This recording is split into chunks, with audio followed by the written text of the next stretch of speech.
Boom, there it is, ladies and gents, doing it a little bit early. Let's get this show on the road. We got some major milestones that we just crossed here at the Business Bros podcast, and we're doing some rebranding. That's what we're going to be talking about today. Let's do it. Here we go.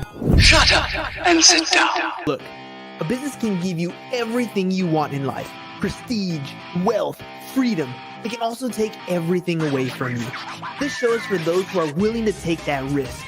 These are the real life stories of entrepreneurs. But before we start, I have one small favor to ask. Please leave a comment. It can be advice, critiques, tips, feedback, or share this with someone because your engagement is the most valuable and most powerful form of social currency. So thank you, and welcome to another episode of Business Bros. All right, ladies and gents, welcome to another episode of the Business Bros. Milestones. Milestones are those things that we conquer after progressive struggle, after we put one foot in front of the other, after we didn't know what we were doing and we're going to figure it out as we go through anyways. And a couple milestones for me in my life recently. First one that happened was last week. We crossed episode 1,000.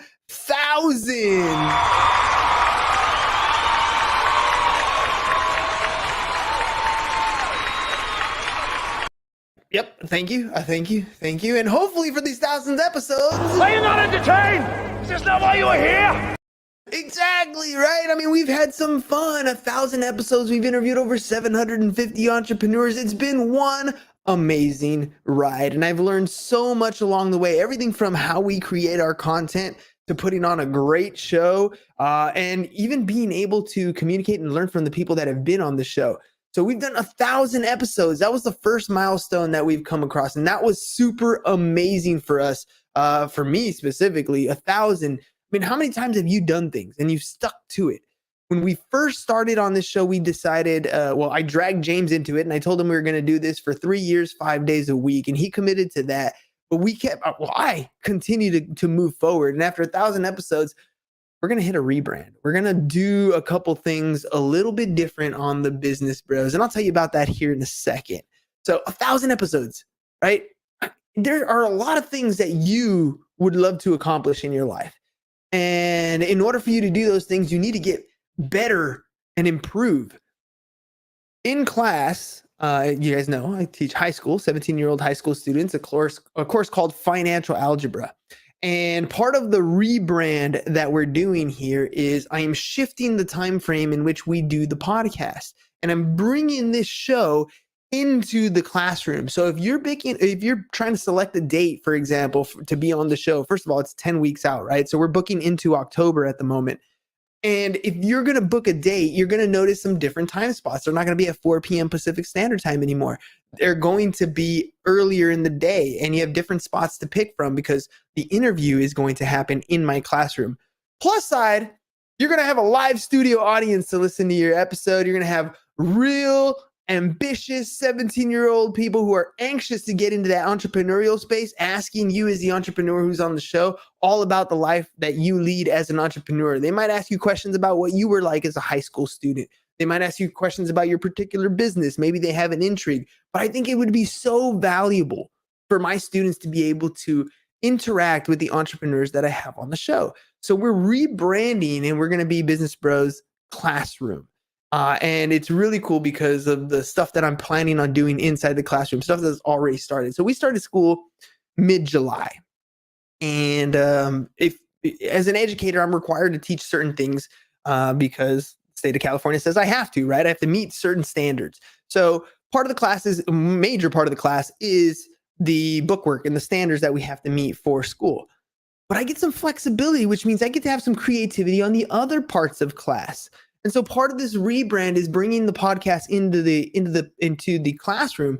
But the other side of that is why? Why would I want to bring this concept or this business into the classroom? And it's really simple. At school, the big mantra for the students is to get them college and career ready, right?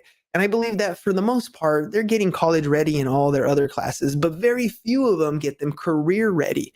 And so in our class, we get to talk about amazing stuff like how to buy a house, how to buy a car, auto insurance. We talk about taxes. We talk about lending. We talk about all kinds of real life things that the students need to take with them so that they can potentially be successful in life, right?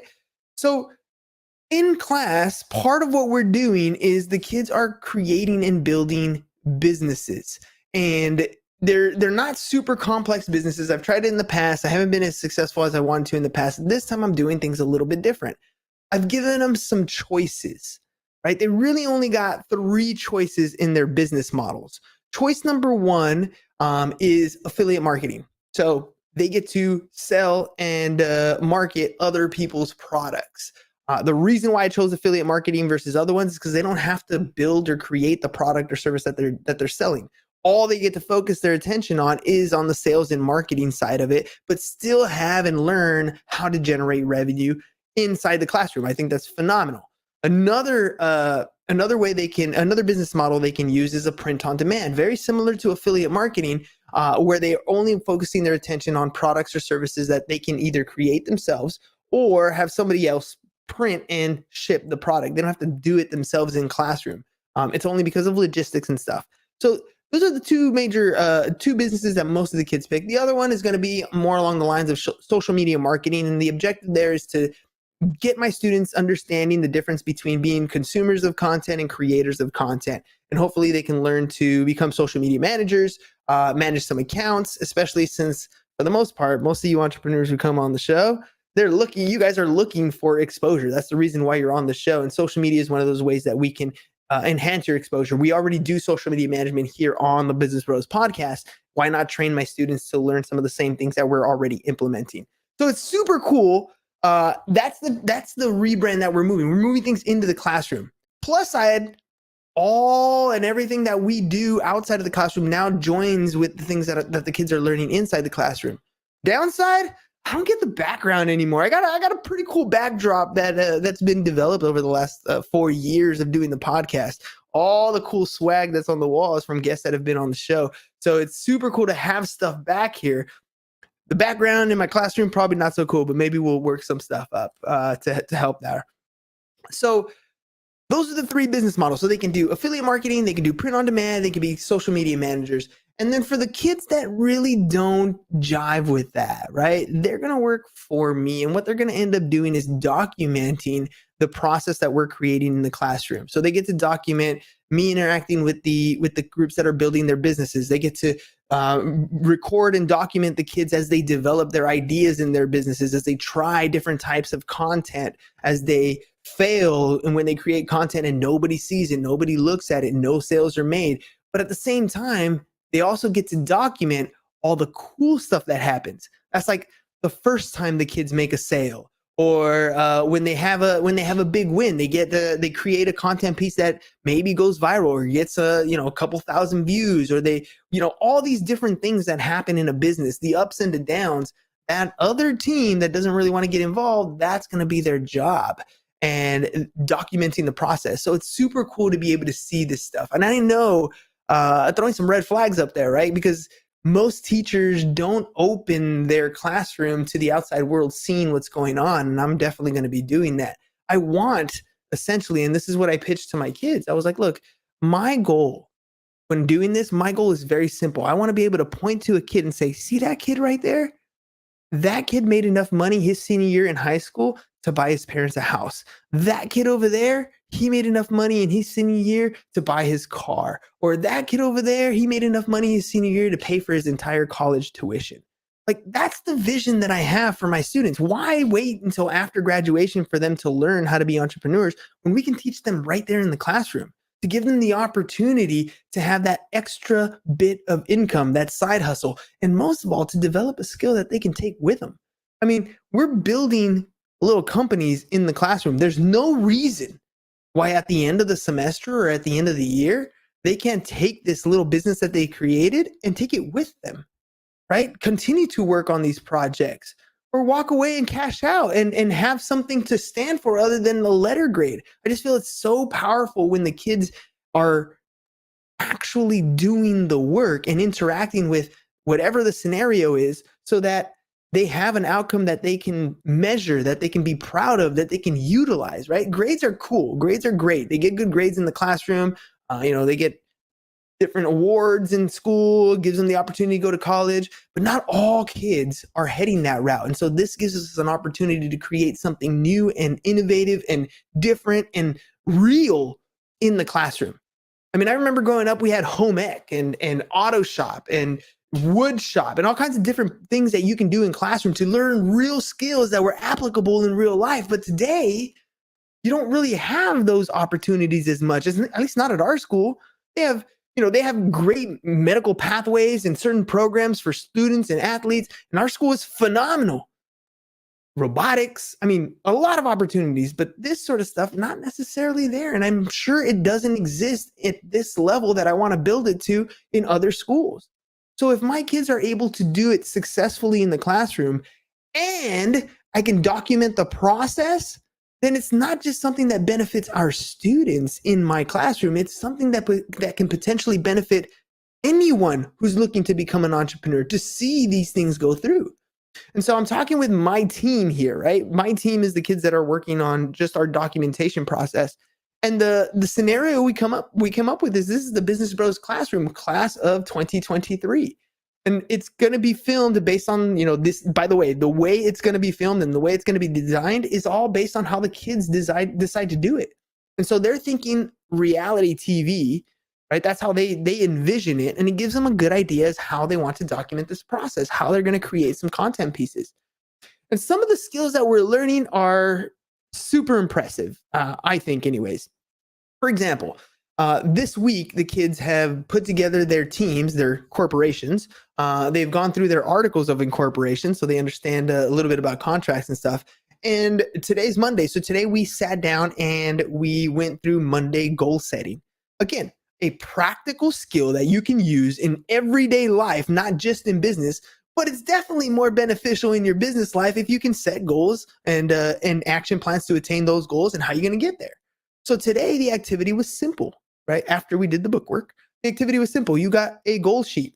And so I walked around and I was like, look, we're going to set our 3 goals. Step 1 is we're going to brainstorm. What are all the things we have to do? And then prioritize. And so the kids, made their lists of all the things they have to do. We went through, we prioritized some of them, and they made goal number 1, goal number 2, goal number 3. And then right after they have their 3 goals, they created 3 action items for each goal that would help them achieve the goal that they set for themselves. So they have 3 goals for the week. They have 3 action items for each goal to help them attain that. And then we set their KPIs on the back. Now in school, we don't call those KPIs, right? We call them grading rubrics, but it's the same thing. It's tell me what an A looks like. If you completed all these tasks, what is, excellent KPI numbers? What does that look like? What is the metric that we can measure that this task, this goal that you set for yourself has been completed? So they set their goals, they set their action items, and they set their grading metrics. So an A looks like this, a B looks like this, a C looks like this. And the goal, the idea behind setting these goals is that when they come to class, for example, when they come to their next class, now they have their goals. They know exactly what they need to complete for this week. They know who's responsible for what. They know what that next step is going to be. And I don't have to be there pushing them forward. But on Friday, we're going to evaluate where they're at, right? We get to look. These are the goals that you set for yourself. This is how we know whether or not you achieve those goals. They set their goal. They set their grade. I'm just evaluating the process, right? And the coolest part, the best part is what's going to happen on Friday. Because yes, we get to see what the grade is going to be. And in school, that's important. That's awesome. But there are 2 questions at the end of that week sheet, at the end of that goal sheet, which is what went well and what can you improve on? And this is where I explain to my students is that right now they're getting started. They have an idea of what the business is, but they don't know what they don't know. And how many of us go through that same thing when we're starting something? We have an idea of what we want to do. When we started the podcast, I was like, look, the goal is to get to 1,000 episodes. And hopefully by 1,000 episodes, we'll have millions of fans, right? The goal was set. But I didn't know what I didn't know at the beginning. I didn't know about editing or doing a video or streaming online. Like none of that was something that popped in my head at the beginning. I only learned those things as I took action on any one of the beginning steps, which is I'm going to start a podcast. Step 1, what do I need to do? Order equipment, right? That's my goal. What are the action plans? Pick a microphone, Make sure that you pay for it. It gets shipped to your house and set it up, right? Action items to get started. And that's how we progressively do things. At the end of the week, when we evaluate, what I warned them about was they may have set a goal that they thought they could accomplish in a week. And at the end, we evaluate and it's like, whoa, that was just, I bit off way more than I could chew. That goal was too big. And that's okay, because we assess at the end of the week. Now we can take, right? They took action. They realized that the action they were taking would require more steps or more equipment or more whatever. And at the end of the week, we can assess what we need to improve on so that when we set the goals that incoming week, now maybe it's like, look, that thing that we didn't tackle, that is definitely a priority. But in order for that to happen, these are the 3 goals. Let's break it down even further. Because at the end of the day, it's not going from 0 to making $1 million. It's the progress in between that we need to perfect. It's the journey in the process to taking on that next step and solving that next problem. That's where the difference happens. That's where winning happens. Those are small little wins, and you just continue to stack up win after win after win after win. And that's the training that I'm trying to get my students in the habit of. Set the goals. What are the action plans or the action items to achieve that goal? How do I know I've completed it? And then assess, and then let's fix it, modify, adapt, and keep going. So for me, 1,000 episodes, amazing milestone. Now we're rebranding, and I'm bringing everything that I've learned from all the entrepreneurs that have been on the show. I'm bringing everything that I've learned in my, now like 20 years of experience in business, right? Taking all that and bringing it into the classroom and teaching 17-year-old kids how to be entrepreneurs. And the coolest thing is I get to bring in this show. I get to bring in the experience that I've had and how to interview people. I get to bring the experience of what I've done in creating a podcast that gets booked out 10 weeks in advance. I get to bring all these amazing people like yourselves, the entrepreneurs out there who are doing the thing every single day. I get to bring you into the classroom, and my students get to ask some amazing questions and learn. I mean, I always say it on the show. Every time an entrepreneur comes on, it's like I'm plugged into the matrix. I get to learn from their experiences and their wisdom and their industry, and ask questions and learn about their mindset and some of their routines and the things they do to be successful. And it's selfish if I'm the only one who learns from it. So having a podcast or having this sort of way of creating content and then bringing it into the classroom, now I get to share all those tools, wisdoms, and experiences with my students. That's the rebrand that we're working on. So I think I got one event that's scheduled in August that already hit that early in the morning phase, but most of them are starting to book up in October. So if you're interested in being on the Business Bros podcast and you want to be inside the classroom, maybe not physically, you'll be interviewed, on a platform like this, but you get to be in the classroom with the students and having them ask you questions about that stuff. Make sure you guys go to businessbros.biz, click on the book a podcast or be a guest on the podcast, and see what dates are available. Book those up because it's super interesting, super cool to be able to bring it back and show my students what's up. I mean, again, the goal at the end of the year is to have these kids making real dough, making some real money, learning some real skills. And I hope to be able to present that to you guys. That's the big one for me. That's what the rebrand is all about. I'm hoping that I can bring this knowledge to my classroom, show the students how effective life can be with a little bit of extra cash, how much time they'll be able to buy, how many opportunities they'll be able to see if I could just open their eyes to that entrepreneurial door, right? So that's what the rebrand is all about. So 1,000 episodes, milestone number 1, rebrand Business Bros Classroom. And then, of course, the second milestone for me was my birthday yesterday. I turned 40 years old, a big 4-0. I don't know about you guys, but anybody who's reached that 40 marker, I remember thinking, 17, 18, 19, 20, that 40 was old. I'm just going to say it. 40 was old. And now I'm here. Right now I'm sitting here at 40 years old thinking, whoa. Normally in the past, I'm not really a fan of my birthday. Like, I always felt like I'd get to a birthday year, and I'm never where I intended to be. I'm always further along than I thought I was, but never where I intended to be. I'd start questioning myself. And I know there's a lot of people out there that kind of get that way, especially the older we get. Like, what have I done with my life? But lately I've had this, my own personal mindset shift. and trying to get back to even like my high school days, right? And in high school, I was talking to my wife the other day about how my senior year in high school, I had supreme confidence. I mean, borderline conceited, right? But the truth of the matter is, I knew what I was doing every day. I knew where I was going. I wanted to play baseball the best I possibly can. I played it all day long. Like everything I ever wanted, I worked for, and I was achieving that senior year, right? And so that confidence was through the roof. I mean, I feel like I could talk to any girl and I wouldn't have any confidence issue. I can hop on the baseball field, no problem. I mean, school and doing my work, I was nailing it. Right? I was firing on all cylinders my senior year in high school. So what happens? What happens when we start to grow up? And I feel like part of that is we conform to what other people think our expectation is supposed to be in life.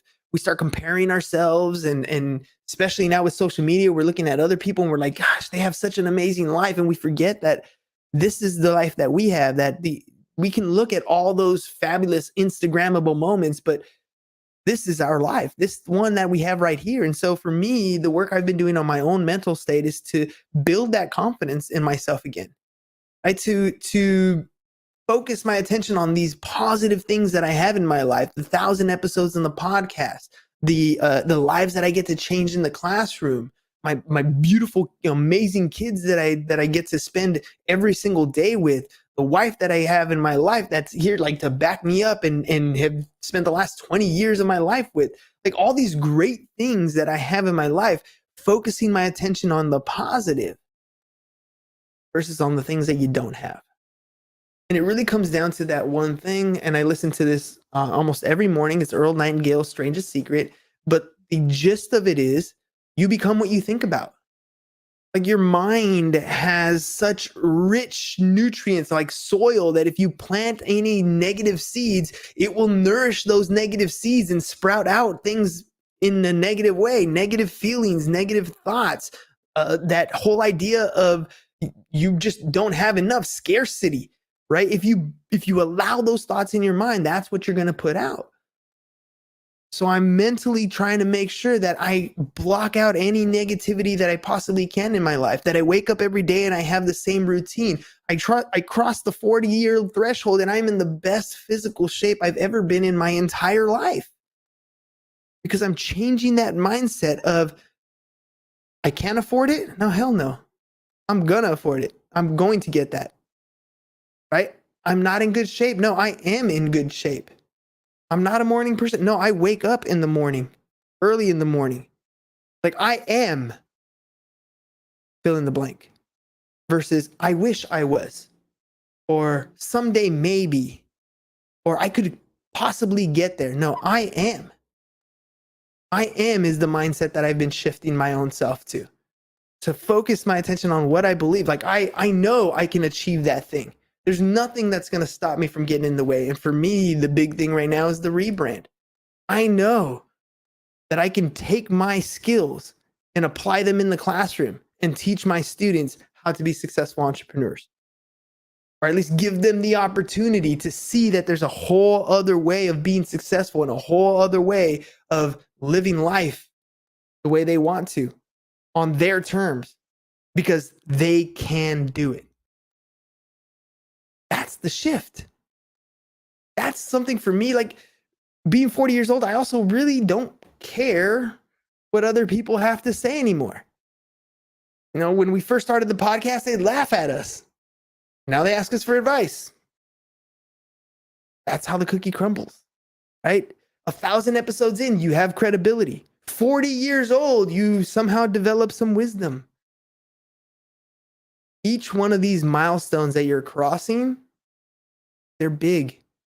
And we have multiple ways of viewing all these different things. I could look at 40 like, I'm on my way down, halfway through life. This is where the bad half happens, where you get older. Or you could look at it in a positive light. Dude, you got blessed with 40 years of life. Like every day you wake up, it's a win. Not just that, you have a beautiful home and a beautiful family. And you get to wake up early. You get to be in good shape. You get to inspire the youth. You get to motivate your students to be successful. Like, perspective is everything. These milestones, I was really debating whether I wanted to do like an amazing 1,000th episode. And then at the end, I was like, you know what? It's not even about the 1,000. It's about how good I've gotten at doing this every day. My wife made a comment, which is absolutely true. But see, although I come off as an extrovert, I go hop online, I do a lot of video content, I do all kinds of stuff like that. The reality is I'm very introverted. Like, I don't really go out much.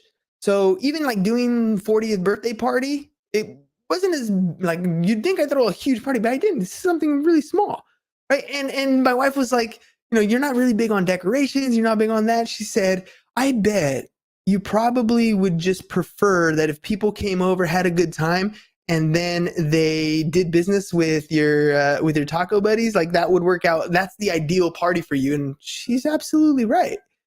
Like, I loved having a party, but for me, it was like, if I could put something together and my partners over here with Cheeky Tacos, if I can get them booked in a couple parties over this weekend and I help do that, to me, that makes me happy.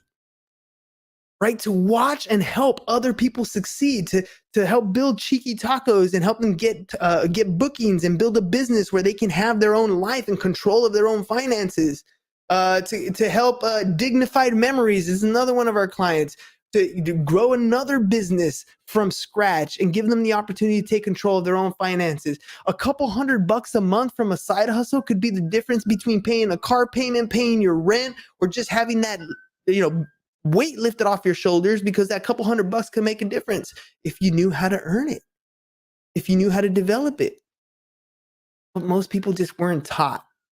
They just didn't know that it was an opportunity. But my students will. Everything we do in life, we get to teach other people.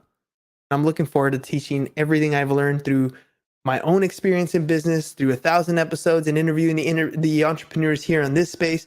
And I'm excited to be able to bring that into the classroom. Hopefully you can tell by my voice. So here's to another 1,000 episodes. Here's to my 40s, where I actually feel like I'm still in my 20s. And here's to a rebrand of Business Bros Classroom. I look forward to keeping you guys up to date, and you'll start seeing a shift in our content as we start creating content that's more about documenting what you see in the classroom. And hopefully you guys are there to root on my students and give them the support that they need so that they become successful entrepreneurs in their own right. All right, ladies and gents, we'll catch you guys on the flip side. Peace. And we're out. It's over. Go home. Is your business in need of marketing? Try starting a podcast. But not just any podcast. Podcast like a pro. We can show you how to take your business from being invisible to becoming a brand people trust. Go to www.businessbros.biz